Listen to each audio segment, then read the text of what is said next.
Kate Wimbalow, absolutely. We love her. My family says that all the time, too. Good morning. You know, 23 years ago, I walked into the Center for Spiritual Living in Fort Lauderdale, knowing nothing about it. I'd been a very active co-partner with my friends in going to their churches, Mormon church and Catholic church and Protestant, Methodist. And I enjoyed all those services, but I always felt like I was accepted there. Not accepted there, I was tolerated there, in spite of things, in spite of being gay, in spite of being whatever we all are. And so when I walked into the Center for Spiritual Living, and the message was, we don't welcome you and love you in spite of those things, but because of them, I thought that can't be true. I can tell you 23 years later, it's very true. And so here at the Center for Spiritual Living, for those of you who are home and haven't been able to walk into this building, I assure you that that love tribe is what you find here. So I welcome you to say with me this statement to remind ourselves and others just how accepting and loving and how much we love everyone because of these things. You are welcome because of your age, race, religion, gender identification, who you love, who you vote for, your income, and your education, and all the other ands. So, I'm a foodie. If you know me, and you've been to my home, you know that that's my piece. Where some people admire rock stars or sports heroes or movie stars, I crave chefs. I follow chefs. I don't know exactly where it began. It may have been when my mom introduced me to escargot, to snails, at the age of 5, which I ate and loved. I think early on I realized that food could really be an adventure. And since then, I have loved trying new flavors, savoring little bites of things and tasting the culture in them. And I love to prepare food at home and have people sit around my table and get to watch them eat it and nourish them.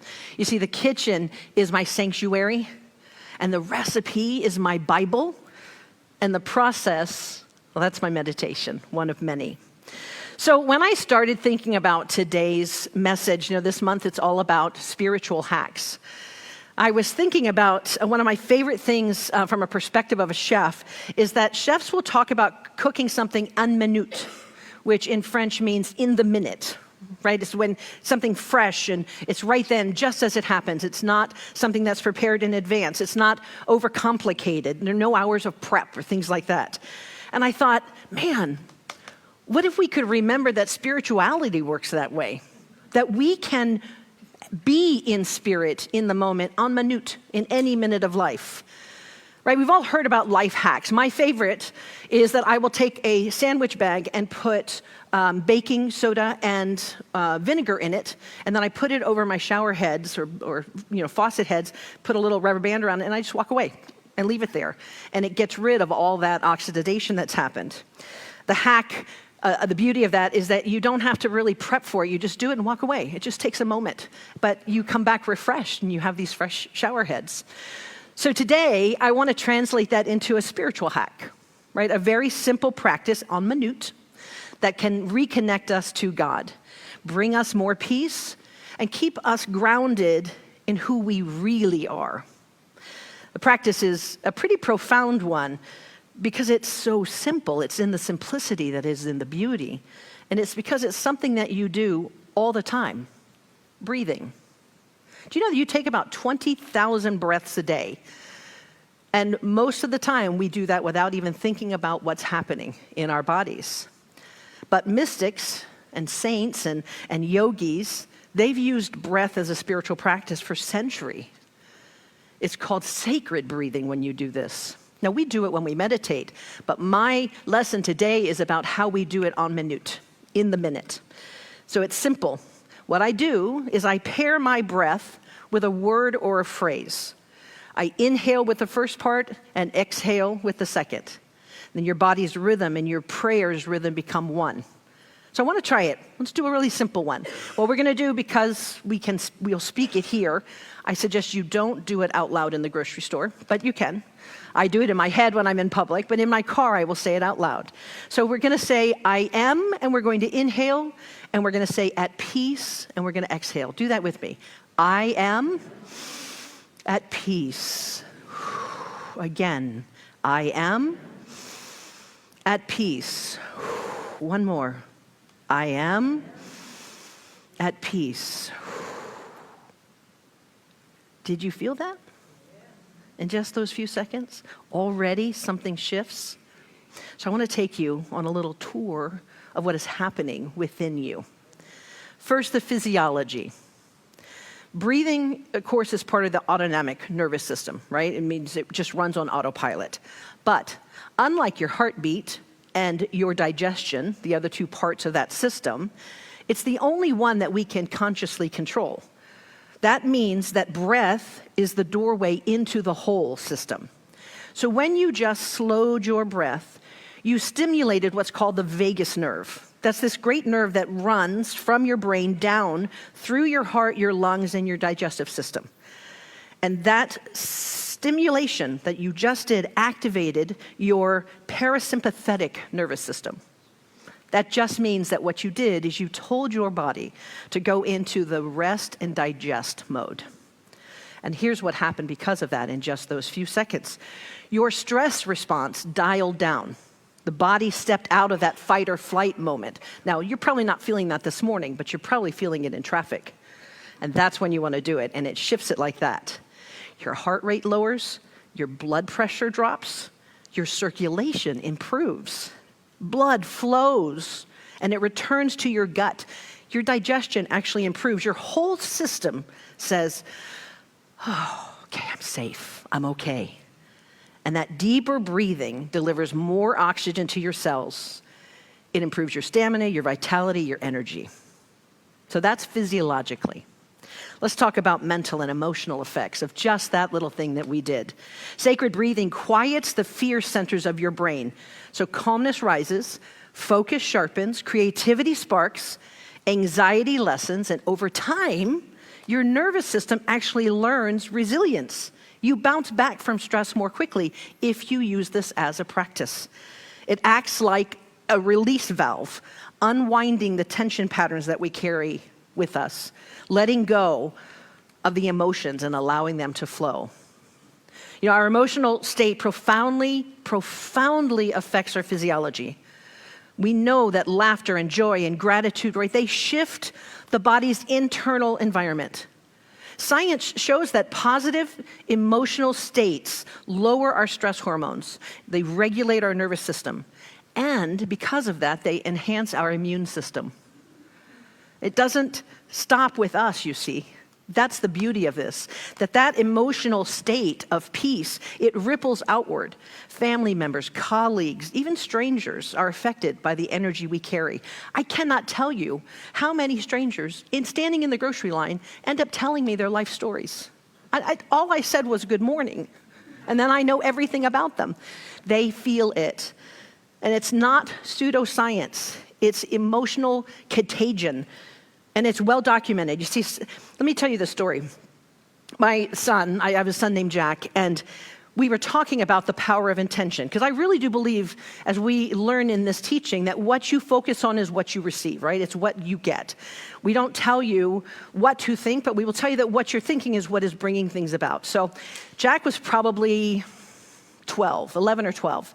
And have you heard of the rice, the 3 jars with the rice experiment? Anyone done that?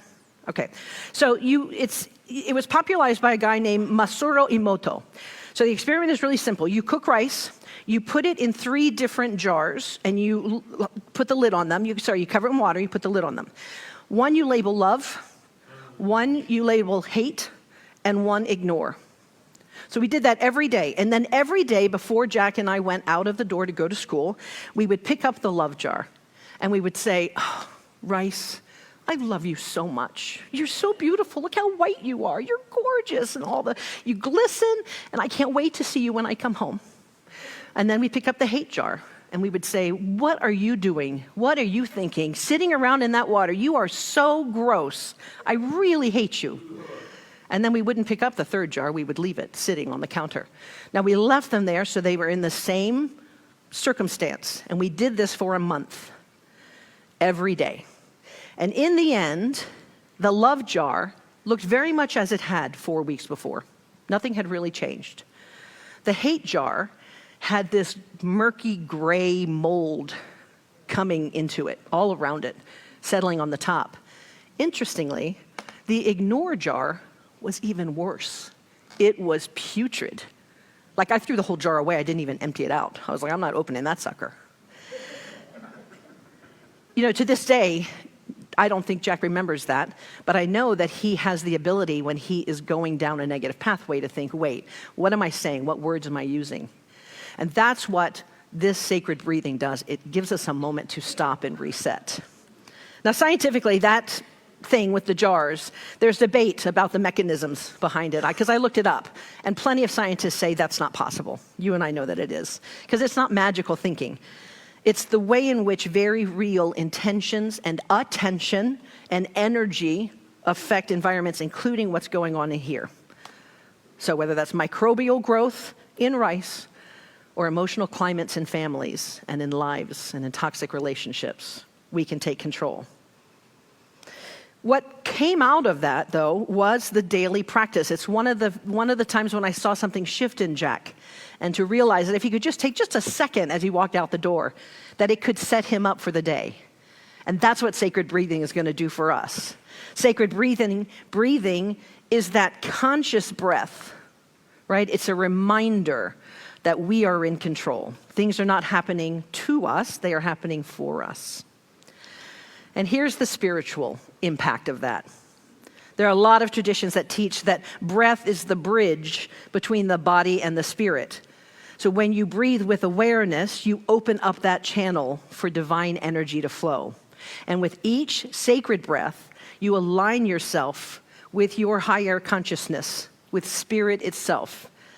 And perhaps most beautifully, sacred breathing turns the ordinary into holy. That's the real blessing of it for me.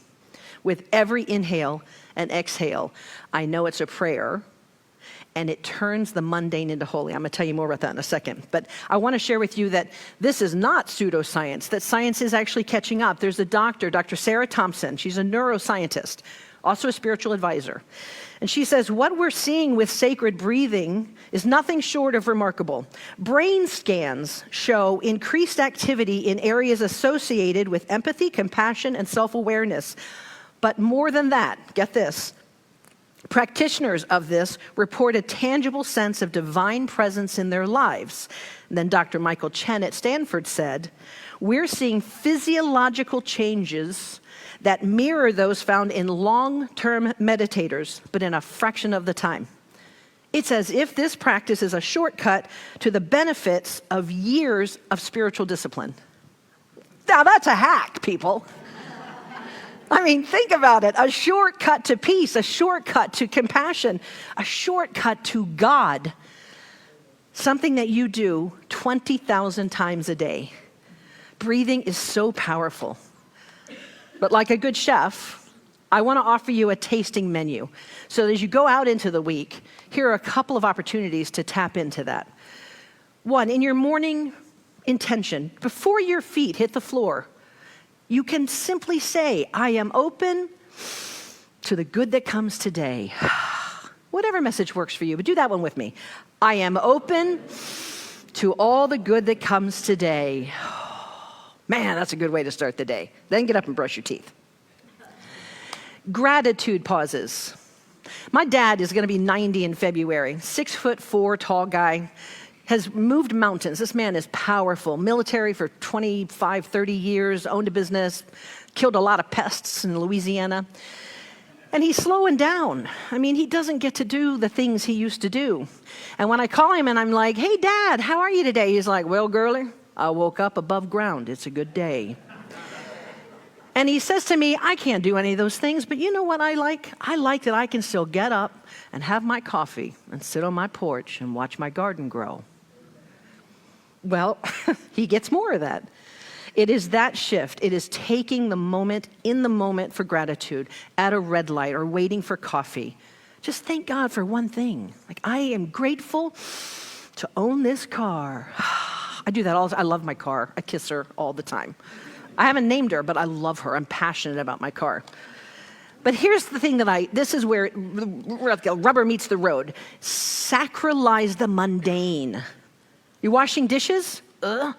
Offer thanks for the meal. You're folding laundry, the endless loads of laundry. My son wears 3 outfits a day. Bless the person who wears those clothes. You know, every week I do my son's meal prep. He's a bodybuilder, and he eats 5 meals a day.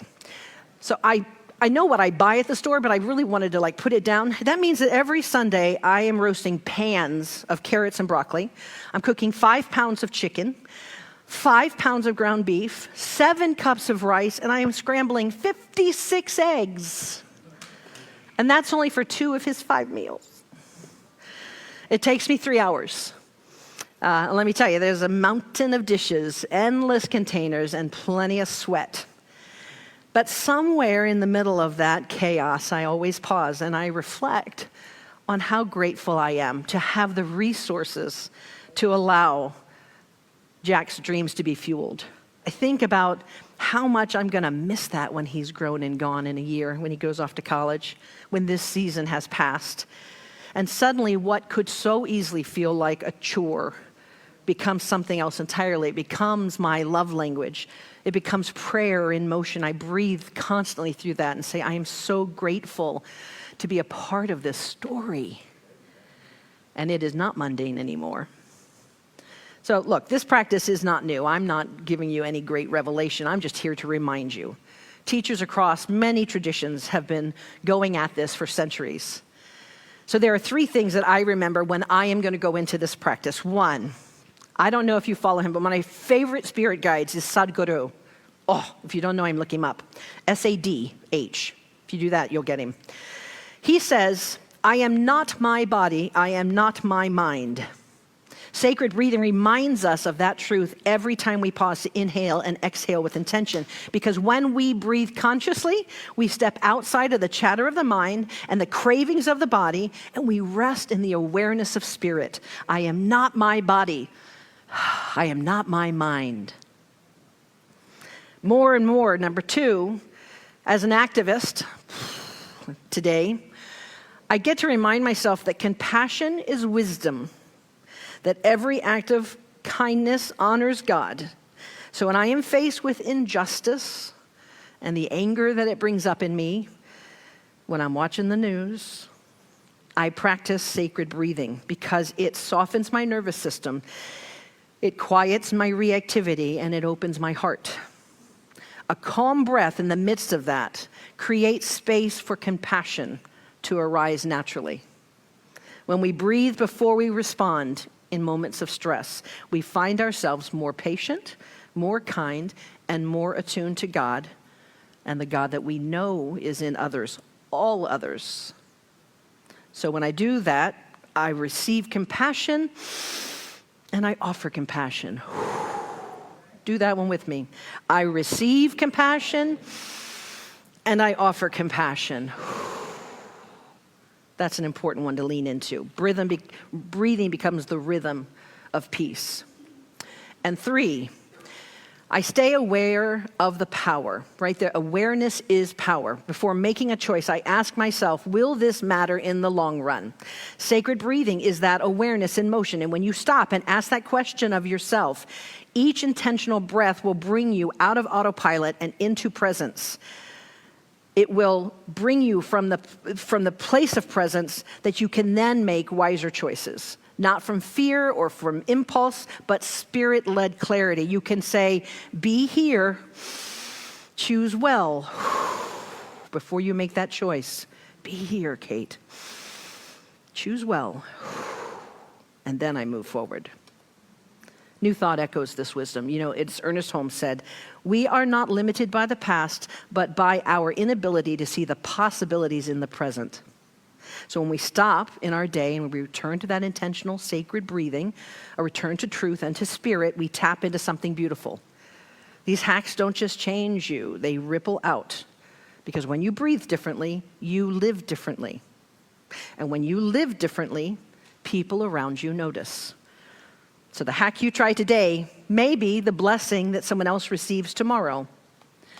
So going back to my chef-dom. Chefs prepare that food en minute, fresh, simple, and in the moment.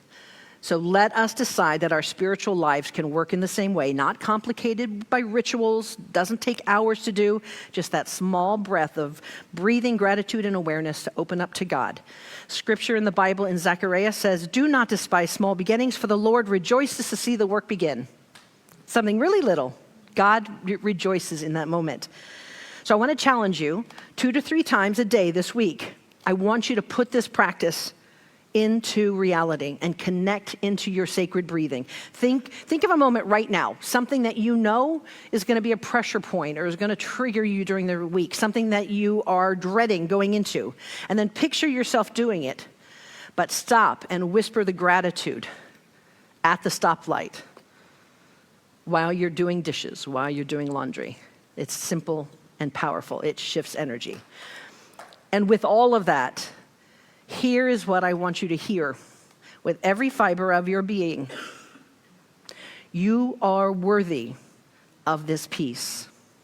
You are worthy of this love. You are worthy of the success and the joy and the abundance that doing this practice can bring into your life. And not because you've earned it, not because you've suffered the trials of life, not because you've proven yourself, but because Spirit has already declared you enough. Right now, you are beloved, you are needed, you are whole, and in those moments, you get to remember that, because every breath you take is God's reminder that the world needs you. Every heartbeat is the divine affirmation that your life is sacred. Treat it as such. Don't wait for someday. Start with my dad's example. You get up in the morning and think, I woke up above ground. It's a good day. Start today. Let's live as if every breath is holy. Every pause is prayer. Every small little act is the kingdom breaking through. And right now, in this moment, we're going to begin this again. So I want you to close with me with one more breath, not as individuals, but as the community that we are in spirit. We're going to say, I am with God. Ready? I am with God. Again, I am with God. And one last time, I want you to say it like you believe it, like you know it is the truth.